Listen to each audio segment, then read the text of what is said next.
Halo,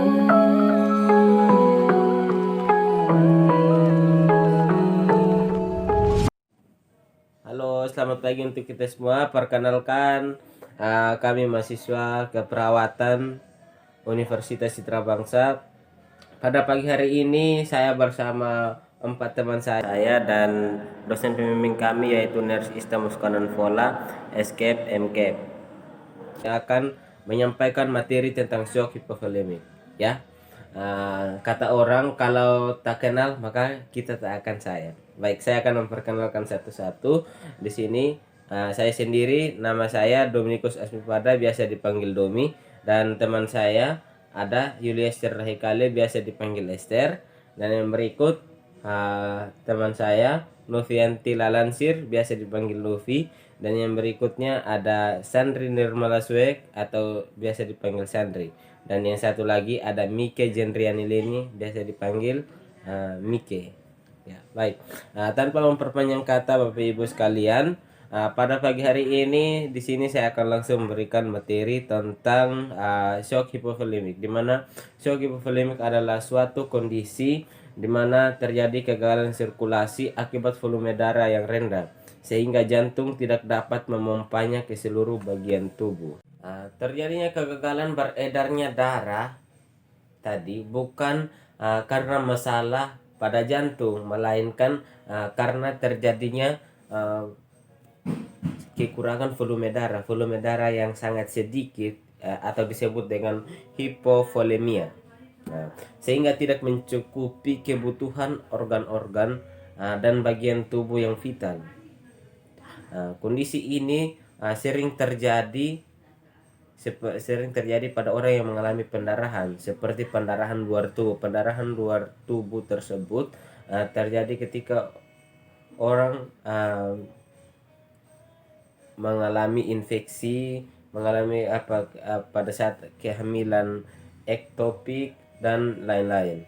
Maka dari itu shock hipovolemik sering juga disebut sebagai shock hemoragik atau shock pendarahan. Ya, untuk shock sendiri, shock itu tidak terjadi pada waktu yang lebih lama. Dia tidak kalau shock terjadi tidak terjadi pada rentang waktu yang lama. Shock itu hanya terjadi sesaat. Contoh di sini ada tanda klinis, ya, klinis atau tanda-tanda jika seorang mengalami shock. Yaitu yang pertama, tekanan darahnya turun atau menurunnya tekanan darah dari orang tersebut. Yaitu yang kedua, orang tersebut merasakan dingin, kulit orang tersebut pucat, dan terjadi penurunan cardiac output. Nah, shock ini sering diklasifikasikan menjadi beberapa bagian. Yang pertama yaitu shock hipovolemik, dan ada juga shock poligemik dan shock kardiogenik, shock obstruksi dan distribusi, dengan manifestasi klinis sesuai dengan derajat shock yang terjadi. Sekarang kan kita membahas shock hipovolemik atau shock yang terjadi pendarahan. Oke, baik, kita lanjutkan yang berikut tentang etiologi dari shock hipovolemik, di mana kondisi umum penyebab timbulnya shock hipovolemik salah satunya adalah kehilangan cairan, yaitu seperti mengalami diare atau sakit perut, diare berat, muntah, diarporesis yang berlebihan, dan kehilangan cairan melalui urin. Pengenalan dini timbulnya shock hipovolemik dan penata laksananya adalah sangat penting, ya. Kita seperti begini. Kita sebagai manusia atau sebagai orang awam ataupun orang kesehatan, kita harus tahu.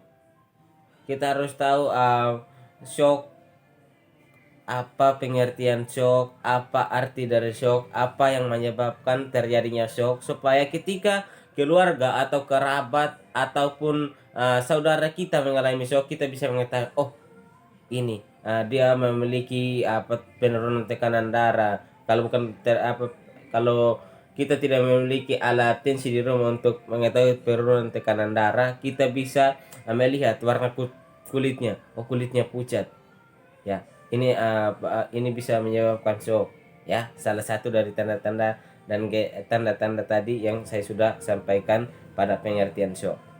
Baik, di sini faktor dipengaruhi juga oleh faktor umur dan riwayat penyakit yang pernah diderita oleh pasien. Pasien juga berpengaruh pada tahap pemulihan selanjutnya. Ya, di sini seperti seseorang mengalami shock. Di sini shock ini untuk faktor umur dia sangat berpengaruh, dan juga untuk pasien yang pernah menderita penyakit. Dan ketika orang pernah menderita penyakit sebelumnya, itu akan berpengaruh pada penyembuhan shock yang ia alami sekarang, akan berpengaruh pada pemulihannya. Baik, saya sudah menjelaskan tentang etiologi di sini. Baik, untuk waktu dan kesempatan selanjutnya saya berikan kepada teman saya Novi untuk melanjutkan materi. Baik, yang berikut adalah faktor fisiologi dari shock hipovolemi. Shock hipovolemi terjadi karena tubuh kehilangan cairan dalam jumlah yang besar. Hal ini bisa disebabkan oleh kehilangan darah, plasma, atau cairan tubuh lainnya. Kejadian shock hipovolemi banyak dijumpai di unit gawat darurat dan sering berhubungan dengan kondisi multiple trauma. Selain itu juga bisa disebabkan oleh perdarahan saluran cerna, perdarahan vagina, dan tindakan pembedahan aneurisma aorta. Yang berikut, kehilangan volume cairan juga dapat terjadi pada luka bakar, muntah, dan diare, yang dimana kondisinya akan menyebabkan penurunan venous return, stroke volume, dan cardiac output yang pada akhirnya akan menyebabkan perfusi jaringan menjadi tidak adekuat dan penurunan suplai oksigen di tingkat seluler. Apabila kehilangan cairan terjadi secara terus-menerus, maka tekanan arteri akan menurun dan perfusi jaringan organ vital dalam tubuh menjadi tidak adekuat. Perdarahan atau hilangnya cairan tubuh menyebabkan penurunan volume cairan intravaskuler, yang dimana cairan intravaskuler adalah cairan yang berada di dalam sel di seluruh tubuh. Dari perdarahan atau hilangnya cairan tubuh menyebabkan penurunan volume cairan intravaskuler dapat menyebabkan penurunan karbon monoksida, yang dimana ketika seseorang terpapar atau menghirup gas karbon monoksida ini, kemampuan darah untuk meningkatkan oksigen akan berkurang. Lalu dari penurunan karbon monoksida akan terjadi penurunan perfusi jaringan, yang dimana akan terjadi kerusakan pada transportasi oksigen, lalu akan mengakibatkan mekanisme kompensasi teraktivasi, yang dimana ketika terjadi penurunan curah jantung, maka tubuh akan melakukan kompensasi untuk mempertahankan curah jantung dan mempertahankan tekanan darah untuk perfusi organ. Dari mekanisme kompensasi teraktivasi dibagi menjadi dua bagian lagi, yaitu bagian yang pertama keluarnya hormon epinefrin dan non-epinefrin, yang dimana mekanisme untuk respon melawan atau dengan meningkatkan kewaspadaan. Dari keluarnya hormon epinefrin dan non-epinefrin akan mengakibatkan peningkatan heart rate dan tahanan vaskuler sistemik, yang dimana retensi pembuluh darah sistemik digunakan dalam perhitungan tekanan darah, aliran darah, dan fungsi jantung. Kita kembali lagi pada mekanisme kompensasi teraktivasi. Bagian keduanya yaitu keluarnya hormon RAS yang akan menstimulasi ekskresi ADH dan akan melakukan pergerakan cairan dari ICF ke intravaskuler, yang dimana hormon RAS ini dia membantu untuk mengatur tekanan darah, dan hormon ADH ini dia berfungsi untuk sebagai pengatur kadar air dalam tubuh, yang dimana hormon ADH ini diproduksi pada hipotalamus. Lalu pergerakan cairan dari ICF ke intravaskular, yang dimana ICF itu adalah intracellular fluid yang berada di dalam sel. Dari penjelasan tadi, maka akan terjadi peningkatan tekanan darah, peningkatan cardiac output atau curah jantung, dan akan bisa juga terjadi penurunan tekanan darah, lalu terjadi penurunan perfusi menuju organ vital dalam tubuh, dan akan mengalami gangguan multiple, yang dimana gangguan multiple ini adalah merasa cemas, turunnya tekanan darah, denyut nadi cepat namun terasa lemah, napas cepat, jantung berdebar, dan turunnya suhu tubuh. Baik, yang berikut kita akan masuk ke manifestasi dari shock hipovolemik. Manifestasi klinis shock hipovolemik berhubungan dengan jumlah dan kecepatan hilangnya volume darah dengan tanda dan gejala sebagai berikut. Yang pertama takikardi, yang kedua hipotensi, yang ketiga ortostatik hipotensi atau tekanan darah yang berubah karena perubahan posisi dari berbaring ke posisi duduk atau berdiri. Penurunan tekanan darah sistolik kurang lebih dari 20 mmHg. Yang keempat penurunan pulse pressure diperoleh dari pengurangan tekanan darah sistolik dan tekanan darah diastolik. Yang kelima takipno. Yang keenam penurunan tingkat kesadaran, cemas, sakit kepala berat, liturgi yang disebabkan oleh penurunan perfusi ke otak. Pasien dengan kehilangan darah 40% akan mengalami penurunan kesadaran. Yang ketujuh, penurunan tekanan vena sentral dan tekanan arteri pulmoner. Yang kedelapan, penurunan stroke volume, CO, dan perfusi jaringan. Yang kesembilan, gangguan fungsi ginjal dengan penurunan output urin. Yang kesepuluh, kondisi haus yang luar biasa, itu tanda awal. Yang ke-11, nadi cepat dan lemah. Yang ke-12, akral dingin.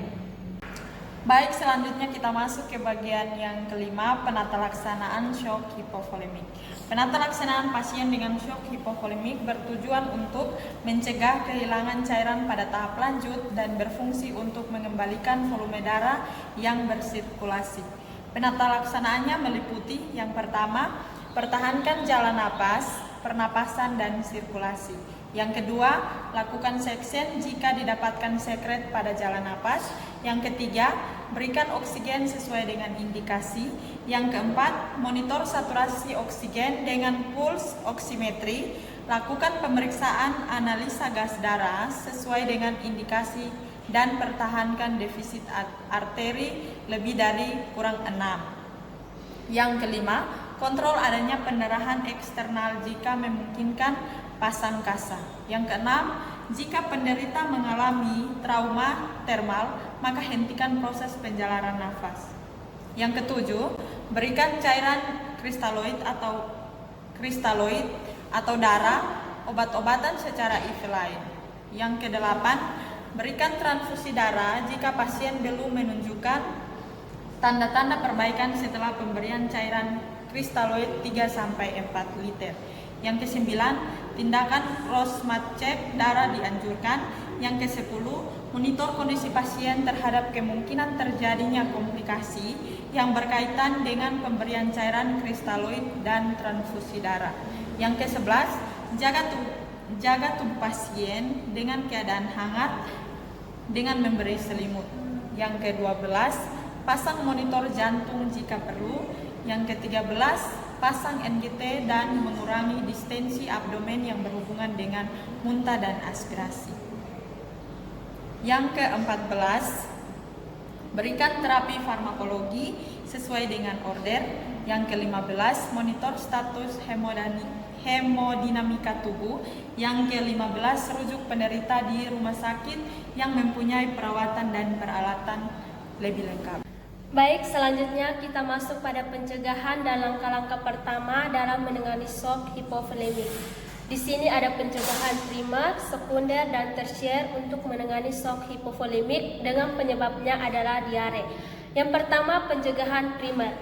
Nah, pencegahan primer ini dapat dilakukan dengan upaya meningkatkan kesehatan seperti memberikan pendidikan kesehatan atau penyuluhan kesehatan kepada masyarakat, seperti dengan memberikan edukasi kepada masyarakat mengenai konsumsi makanan bergizi seperti porsi piring makan yang di dalamnya harus ada lauk pauk, buah-buahan, makanan pokok, dan sayuran. Yang berikut, selalu mengkonsumsi air putih setiap hari sekitar 8 gelas atau setara dengan 2 liter per hari. Yang berikut, selalu menjaga kebersihan dengan mencuci tangan. Nah, ada 6 langkah mencuci tangan, yaitu sebelum dan sesudah makan, sebelum dan sesudah buang air kecil dan buang air besar, serta sebelum dan sesudah berpergian ke suatu tempat. Yang berikut adalah pencegahan sekunder. Nah, untuk mencegah terjadinya keparahan pada penderita diare, untuk mencegah jika sudah terjadi diare pada shock hipovolemik pada tahap ini adalah yang pertama, mengganti cairan tubuh dengan mengkonsumsi oralit. Nah, merek-merek oralit yang ada di pasaran adalah alpatrolit, aqualit, dan korsalit. Nah, oralit tersedia dalam ukuran yaitu ukuran besar dilarutkan dalam 1000 cc air dan ukuran kecil dilarutkan dalam 200 cc air dan 200 cc air. Nah, cara membuatnya yang pertama, cuci tangan dengan bersih, pakailah gelas, sendok, teko, panci, dan peralatan lainnya yang benar-benar dalam keadaan bersih. Gunakan air putih yang telah dimasak dan dididihkan air yang baru saja mendidih. Tidak dianjurkan karena dapat menguraikan zat-zat yang terkandung di dalam oralit sehingga khasiatnya berkurang. Nah, masukkan 1 bungkus oralit pada air putih, aduklah hingga benar-benar larut dan siap untuk diminum. Yang berikut adalah pantau tanda-tanda shock meliputi hipotensi, pucat, berkeringat, dingin, sianosis, kencing berkurang, oliguria, sesak napas. Yang ketiga adalah pencegahan tersier. Nah, pencegahan ini adalah jangan sampai mengalami kecacatan dan kematian akibat dehidrasi. Jadi pada tahap ini penderita diare diharuskan pengambilan fungsi fisik. Nah, psikologi semaksimal mungkin. Pada tingkat ini juga dilakukan usaha rehabilitas untuk mencegah terjadinya akibat efek samping dari diare. Nah, jika muncul tanda-tanda shock hipotensi, pucat, berkeringat dingin, sianosis, oliguria, sesak napas, maka untuk cegah komplikasi kematian atau kecacatan, berikan cairan intravena ringan, laktat kurang lebih 2 lain. Nah, jika status hidrasi tidak mengalami perbaikan, maka berikan tetesan infus lebih cepat. Catatan, nah ada catatan untuk penilaian tanda kedaruratan, yaitu yang pertama, menilai jalan nafas atau yang disebut airway. Apakah pernapasan kelihatan tersumbat? Lihat dan dengarkan apakah ada aliran udara napas yang tidak adekuat selama bernapas. Dan yang kedua adalah breathing. Nah, breathing di sini apakah ada gangguan pernapasan berat? Pernapasan sangat berat bisa menggunakan otot bantu pernapasan. Apakah pernapasan terjadi cepat dan kelihatan mudah lelah? Apakah ada sianosis sentral?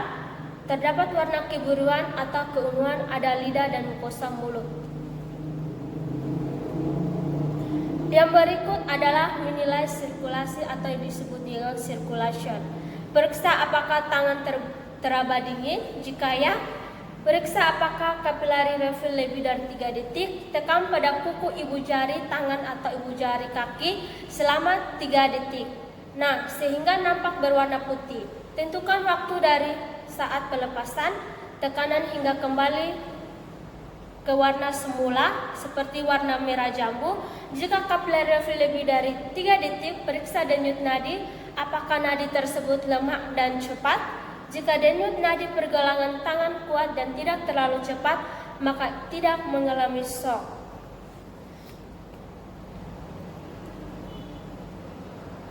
Hipovolemik jika tidak dapat dirasakan nadi radius, maka cari nadi karotis. Jika ruangan terlalu dingin, gunakan denyut nadi untuk menentukan apakah pasien dalam keadaan shock.